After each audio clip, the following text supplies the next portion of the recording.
O Senhor esteja convosco. Ele está no meio de nós. Proclamação do Evangelho de Jesus Cristo segundo Lucas. Glória a vós, Senhor. Naquele tempo, Jesus levou consigo Pedro, João e Tiago e subiu a montanha para rezar. Enquanto rezava, seu rosto mudou de aparência e sua roupa ficou muito branca e brilhante. Eis que dois homens estavam conversando com Jesus. Eram Moisés e Elias. Eles apareceram revestidos de glória e conversavam sobre a morte que Jesus iria sofrer em Jerusalém. Pedro e os companheiros estavam com muito sono. Ao despertarem, viram a glória de Jesus e os dois homens que estavam com ele. E enquanto estes homens se iam afastando, Pedro disse a Jesus: Mestre, é bom estarmos aqui. Vamos fazer 3 tendas, uma para ti, outra para Moisés e outra para Elias. Pedro não sabia o que estava dizendo. Ele estava ainda falando quando apareceu uma nuvem que os cobriu com a sua sombra. Os discípulos ficaram com medo ao entrarem dentro da nuvem. Da nuvem, porém, saiu uma voz que dizia: Este é o meu filho escolhido. Escutai o que ele diz. Enquanto a voz ressoava, Jesus encontrou-se sozinho. Os discípulos ficaram calados e naqueles dias não contaram a ninguém nada do que tinham visto. Palavra da salvação. Glória a vós, Senhor.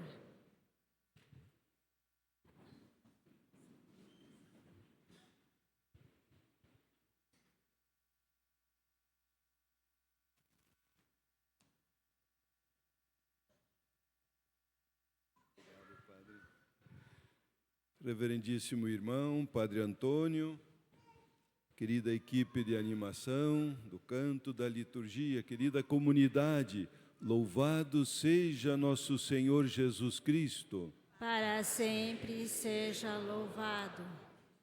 Estamos no 2º domingo da Quaresma, esse tempo de um perceber-se a caminho, perceber-se peregrino. E no nosso peregrinar vamos encontrando alegrias, mas também dificuldades, sofrimentos, dúvidas, ainda mais no que se refere às coisas de Deus. No Evangelho, ao subir a montanha, Jesus se transfigura diante dos 3 apóstolos escolhidos. Por que esta manifestação? Os apóstolos estavam decepcionados com Jesus, porque Jesus anunciou a morte e morte de cruz, uma perseguição, condenação injusta e morte, sofrimento. Era tudo o que eles não queriam ouvir. Eles esperavam um Messias forte, combatente, como o rei Davi, alguém que expulsasse os romanos, que era o país invasor. Jesus sobe a montanha, se transfigura, eles ficam sonolentos, parece Moisés e Elias, que representam o Velho Testamento, a lei, Moisés, Elias, os profetas. E conversavam. Lucas é o único que fala esse detalhe sobre que morte Jesus deveria dar glórias a Deus. Nisto uma nuvem os envolve, e da nuvem eles ouvem a voz. que dizia a voz? Este é o meu filho amado, escutai-o. Este é meu filho amado. Para eles que estavam em dúvida se Jesus era de fato o Messias, porque veio um Messias bem diferente do que eles esperavam, mas um Messias que aponta para a vida plena, a ressurreição, que passe também pela cruz. Por quê? Porque é na cruz, é no sofrimento que nós aprendemos a amar de verdade. Não é nas festas, nas diversões, que a gente reconhece os verdadeiros amigos e os verdadeiros amores, mas é nas dificuldades.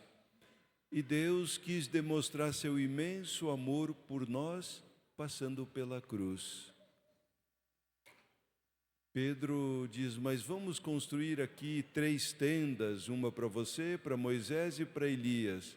Mas e para eles, não precisava tenda? Não. Eles estavam experimentando um pouquinho do céu.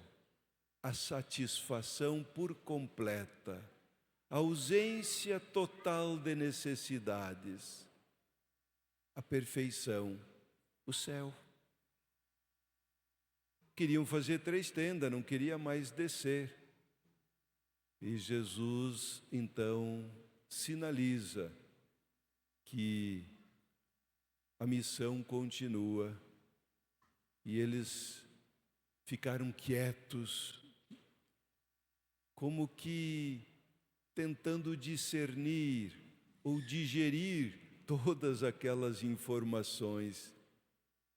Um nó na cabeça deles. Para quem esperava um Messias triunfante, vem um Messias que morre na cruz, que sofre, que chora. Mas é o caminho que Deus nos quer ensinar. Nós não viemos a esse mundo como quem vem para uma colônia de férias. Nós viemos esse mundo treinar a vivência do mandamento do amor.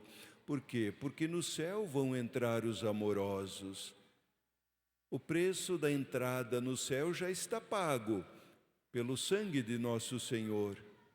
Mas nós temos que fazer por merecer, ou seja, aprender a viver como se vive no céu, amorosamente, respeitosamente. E a cruz é um excelente instrumento para nos forçar a caminhar, a nos aperfeiçoar. Paulo, escrevendo à comunidade de Filipos, fala a eles que o nosso olhar deve estar voltado para as coisas do céu, as coisas do alto. E diz que entre eles tem muitas pessoas que estão muito preocupados com as coisas deste mundo. O Deus deles é o estômago, o prazer deles é a diversão. Isto não é suficiente. E Paulo até chama a comunidade, diz, vocês são a minha coroa, são a minha alegria. Quando Paulo escreve à comunidade de Filipos, ele é carinhoso. Agora, se quer ver o Paulo brabo, é quando ele escreve à comunidade dos Gálatas. Aí ele pega pesado. A comunidade dos Gálatas não estava muito bem na ficha com Paulo. Todo caso, olhar para cima, para as coisas do céu. Abraão tem a fé testada, já idoso, e vem o sinal de Deus que ele deve partir para uma terra onde será indicado. Com idade, sem filhos. Mas como posso acreditar? E aí Deus disse para ele, agiu como Deus lhe tinha pedido, e Deus deu o sinal que ele precisava. Ele acreditou contra toda esperança. Nós estamos no Ano Santo, Jubilar 2025, o tema: a esperança não decepciona. Abraão acreditou contra toda a esperança, por isso é o pai da fé. Nós também temos o tema da campanha da fraternidade, que nos convida a refletir sobre a nossa relação com o meio ambiente, com a ecologia. E devemos pensar a ecologia integral. O Papa fala que está tudo interligado. Se prejudica a natureza, prejudica o próprio homem. Se a terra morre, os homens também morrerão. E já esta é a 8ª campanha da fraternidade, em 61, que fala sobre o meio ambiente, a ecologia. Quase que a nos dizer que nós não estamos fazendo os deveres de casa, ou o que estamos fazendo não é suficiente. Precisamos criar uma relação afetuosa com o mundo que vivemos, com o planeta. Isto também é viver o amor, viver a gratidão para com as coisas de Deus. Mas poderíamos dizer que a palavra central das leituras que nós ouvíamos: este é meu filho amado, escutai-o. Escutar Jesus. Maria vai dizer: fazei tudo o que ele vos disser nas bodas de Caná. Escutar Jesus. Como escutar? Conta uma história que um rei, querendo que seu filho se preparasse para ser um bom líder do povo, confiou a sua educação a um sábio, que o mandou para a floresta. E ele ficou na floresta meditando. A recomendação: ouvir todos os sons que ele pudesse identificar. E lá ele se pôs a ouvir. Depois de um ano ouvindo, então ele voltou. E o mestre perguntou: então, o que você ouviu? Diz: pude ouvir o canto dos pássaros, o roçar das folhas, o alvoroço dos beija-flores, a brisa batendo suave na grama, o zumbido das abelhas e o barulho do vento cortando os céus. O mestre não gostou, fez sinal de reprovação e disse: volta para a floresta até que você consiga ouvir algo novo. E ele ficou intrigado: mas o que será que o mestre quer que eu ouça? E foi meditando, aquietando o coração, relaxando, aguçando todos os sentidos para ouvir o máximo possível. E de repente ele começou a ouvir algo diferente. E quando voltou e foi relatar ao mestre o que ele tinha ouvido, disse: pude ouvir o inaudível, o som das flores se abrindo, do sol aquecendo a terra, da grama bebendo o orvalho pela manhã. Aí o mestre fez sinal de aprovação e disse: ouvir o inaudível, este é o segredo para um grande líder. Saber ler e ouvir aquilo que não é dito. Digamos, a mãe com o seu nenê, o nenê chora de dor.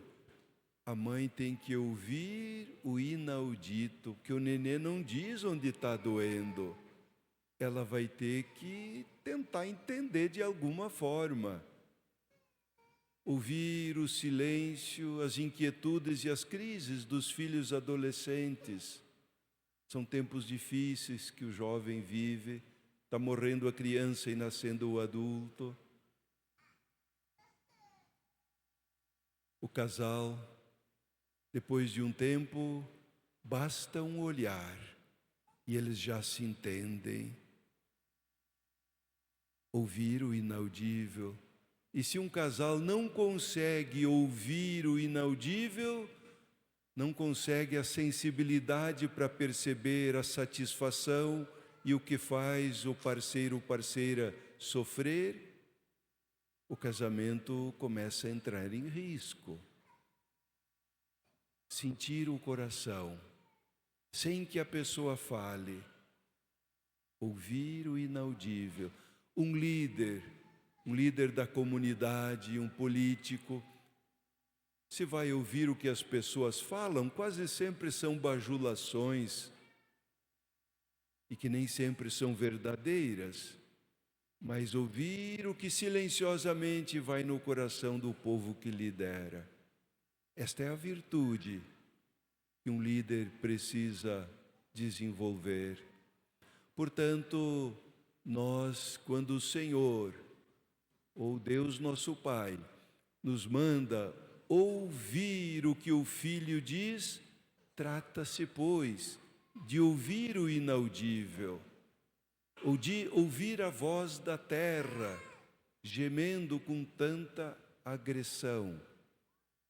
Ouvir as vozes daqueles que tombam pelas guerras, pelos conflitos, pelas tiranias de todos os estilos.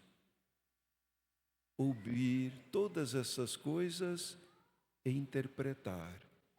Ou, dito de outra forma, o que o Senhor quer de mim? O que Ele quer que eu faça? Mas Ele não vai falar para o nosso ouvido escutar, vai falar para o nosso coração. Esse tempo de Quaresma é, pois, o tempo de aguçar os sentidos, de perceber-se no mundo. E se, de fato, o meu treinamento para o céu está sendo satisfatório? Se eu vou ser merecedor da bem-aventurada expressão: vinde benditos do meu Pai, para o reino que há muito está preparado para ti. Tem o contrário. Afastai-vos de mim, malditos, não vos conheço.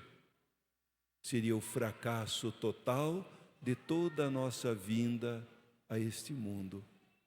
Que esta Quaresma nos ajude, a campanha da fraternidade, o ano jubilar também, nos ajude a perceber que tem muita coisa bonita no mundo, tem muitos perigos também. E dá para a gente ser um fiel e autêntico discípulo de Jesus, mas a gente também pode falsificar a missão. Sejamos fiéis aqui e agora, e as portas do céu se abrirão para nós. Louvado seja nosso Senhor Jesus Cristo. Para sempre seja louvado. Creio em Deus, Pai Todo-Poderoso,